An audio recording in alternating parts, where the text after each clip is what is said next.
Hello everyone. आज हम लोग सॉल्व करेंगे एसबीआई क्लर्क प्रीलिम्स के क्वांट के मेमोरी बेस्ड पेपर को। ये 22 फेब को जो फर्स्ट शिफ्ट का पेपर हुआ था, ये उसके मेमोरी बेस्ड के क्वेश्चंस है। हम लोग सारे शिफ्ट के सारे डेट के क्वेश्चंस वन बाय वन देखेंगे।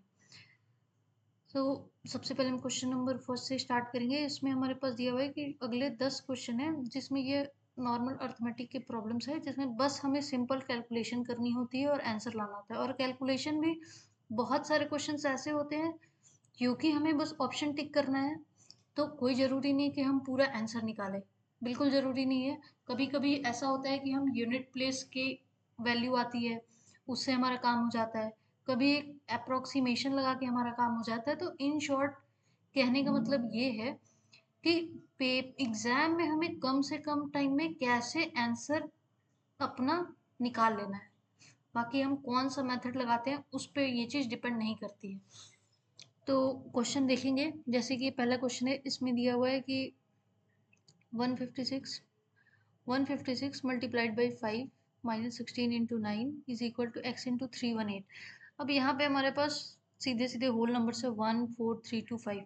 अब यहाँ पे हम देखेंगे, अगर हम एक एवरेज मतलब एक अप्रोक्सीमेशन लेके चले, 15 5 जा हमें पता है 750 समथिंग आएगा, 16 9 जा 144, 600 के समथिंग हमारी वैल्यू आएगी। और राइट साइड में हमारे पास 300 समथिंग है। तो अगर हम इस एक्स की वैल्यू मतलब क्वेश्चन मार्क की वैल्यू देखें, तो हमारे पास सीधा सीधा है कि 2 आंसर आ जाएगा। इसमें हमें कितना टाइम लगा? बिल्कुल टाइम नहीं लगा, क्योंकि हमें बस आंसर निकालना है। एग्जैक्ट वैल्यू पे कभी फोकस नहीं करना है। तो यहाँ पे सीधा सीधा देखिए, एक बार फिर से हम ये वाला क्वेश्चन देखेंगे।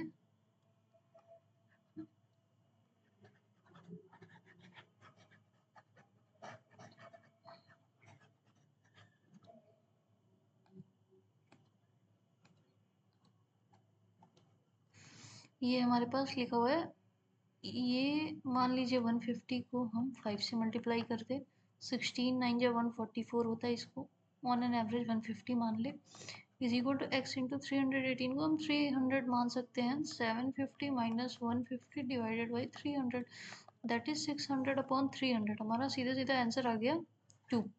फाइन। नेक्स्ट क्वेश्चन देखेंगे। ये नॉर्मल एडिशन सब्ट्रैक्शन है, लेकिन यहाँ ऑप्शन में हमारे पास यूनिट प्लेस पे सब में 6 है। तो बस यूनिट प्लेस की वैल्यू क्या है कि जो ये हमारे ट्रिक्स है, ये जो पेपर सेट कर रहा है वो भी ये सब ट्रिक्स तो जानते हैं। तो यहाँ पे हमारा यूनिट प्लेस के आंसर बस निकालने से काम नहीं होगा।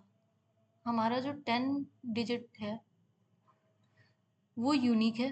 तो अगर हम यूनिट और 10th डिजिट निकाल लेते हैं तो हमारा काम हो जाएगा। यहाँ पे देखेंगे 4 + 2 6 हो जाएगा, 5 + 1 6 हो जाएगा। ये इधर जाएगा, 20 इधर आएगा। 20 कैसा? ये 420 का 20 हमारे पास आ गया, 46 हो गया हमारा काम। 146 हो गया आंसर। कितना सिंपल है, कुछ नहीं करना है। 10 प्लेस 100 प्लेस पे जो डिजिट है उसको इग्नोर कर देना है, क्योंकि हम देख रहे हैं कि यूनिट प्लेस और 10th प्लेस की डिजिट अगर हमने फाइंड आउट कर ली तो हमें आंसर मिल जाएगा। तो हम क्यों फालतू का एक्सेस कैलकुलेशन करेंगे और टाइम वेस्ट करेंगे? ये सब चीज़ें एग्जाम में अवॉइड करनी है। ठीक। एडिशन सब्ट्रैक्शन तो सबको आता है। जो एसबीआई क्लर्क का एग्जाम देने बैठा हुआ है तो उसे एडिशन नहीं आएगा। बस वही देखना है कि वो चीज़ वो कितना स्मार्टली करता है, जिससे उसका टाइम बचे। ठीक। अब नेक्स्ट क्वेश्चन देखेंगे। ये इसमें 450 माइनस 60%। अच्छा, अगर हम इस परसेंटेज को यहाँ लिख दें, ये 25 9 25 4 नहीं हो जाएगा, तो इसको हम डायरेक्टली 60 इंटू 9/4 नहीं लिख सकते हैं, is equal to x into, sorry, ये हो जाएगा हमारे पास x माइनस 8 क्यूब। फाइन। ये हो जाएगा 15 टाइम्स 450 माइनस 15 9 135। ये हमारे पास आ जाएगा 5 2 3 325 plus 8 cube is equal to 512। ये सब वैल्यूज हमें पता होनी चाहिए। 517 7 यूनिट प्लेस पे एक ही ऑप्शन है, हो गया हमारा काम, आ गया हमारा आंसर। बिल्कुल टाइम वेस्ट नहीं करना है, एकदम फटाफट आंसर निकालना है, क्वेश्चन सॉल्व करना है। नेक्स्ट क्वेश्चन देखेंगे। क्वेश्चन में दिख गया ये तो जी 4 टाइम्स चला गया, 120 इंटू 4 480 माइनस 80। इसमें तो पेन टच करने की ज़रूरत नहीं है। कैसे, एक बार फिर से देख लेते हैं। इसमें हमारे पास है 5 4 20 12 इंटू 4 480 480 माइनस 80 400 हो गया हमारा आंसर। नेक्स्ट क्वेश्चन देखेंगे। 35 minus 8 27 divided by 9 plus 3 3 plus 6 हो गया हमारा। नेक्स्ट देखेंगे 245 प्लस ये होता है 15 का square into 2 minus x is equal to 200। Exam में ये लिखना नहीं है, ये मैं सॉल्व करें इसलिए लिख रही। एग्जाम में हमें करना है कुछ नहीं, हम करेंगे यहाँ पे 245 plus 15 into 230 that is 275 minus 200 is equal to x. 75 हो गया हमारा आंसर। नेक्स्ट देखेंगे 36 plus 75 into 3 minus 136 3 5 15 3 225 minus 136 minus 36 100 answer हो गया 125 क्यूब हो गया 5। बिल्कुल कुछ सेकंड्स, कुछ फ्रैक्शन ऑफ कुछ क्वेश्चंस तो ऐसे हैं जिसमें 1 सेकंड से भी कम टाइम लगना है। जैसे कि ये क्वेश्चन 25 माइनस 169 13 स्क्वायर माइनस 25 144 12 40 नहीं, ये होगा 12। ठीक। Next question 45% of 220 45 into 22 upon 10 plus 15x is equal to 129। 5 9 times 5 2 times 2 11 times 99 will subtract 99 will get 30 15 divided by 30 that is 2 दो आ गया हमारा आंसर। नेक्स्ट क्वेश्चन देखेंगे 4x minus 177 is equal to, ये तो लिखना ही नहीं है तो मैं क्वेश्चन ही रिपीट कर रही हूँ। देख लेंगे ये 177 है 171 है, ये 177 है, दोनों को ऐड करेंगे 4 से डिवाइड करेंगे 4 8 जा 32 4 7 जा 28 87 हो जाएगा आंसर। खत्म। नेक्स्ट देखेंगे ये हमारे पास एक DI है, टेबल दिया हुआ है हमारे पास, इसमें लिखा हुआ है कि the table below shows the information for the movie ticket sold bye 3 malls in the month of Jan Feb and मार्च।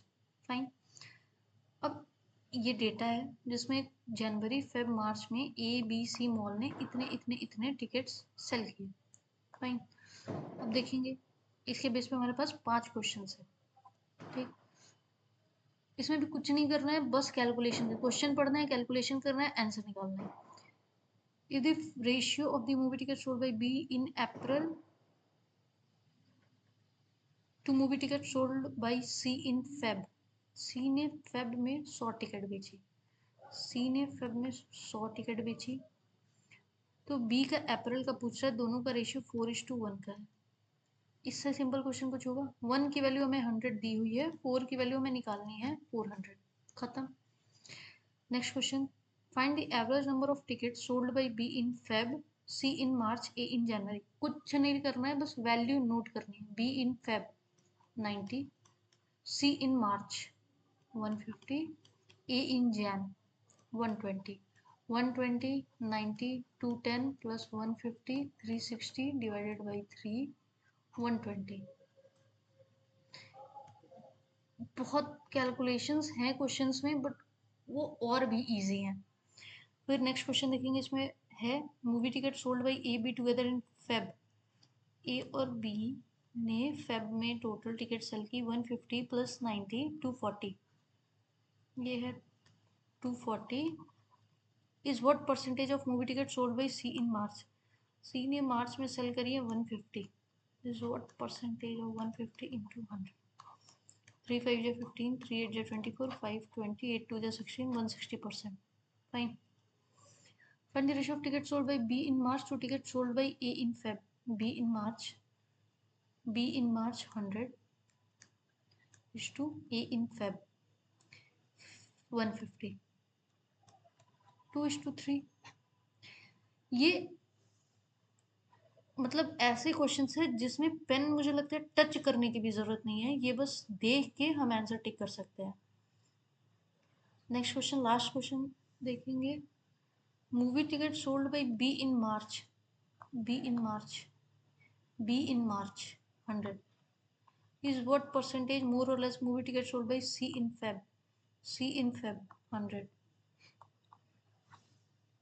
0%। भाई 100 का कितना परसेंट ज्यादा है कम है? 0%। हो गया, खत्म। ये थे टॉप पहले 15 क्वेश्चंस। बाकी के जो 20 क्वेश्चंस है वो हम नेक्स्ट सेशन में देखेंगे। Thank you.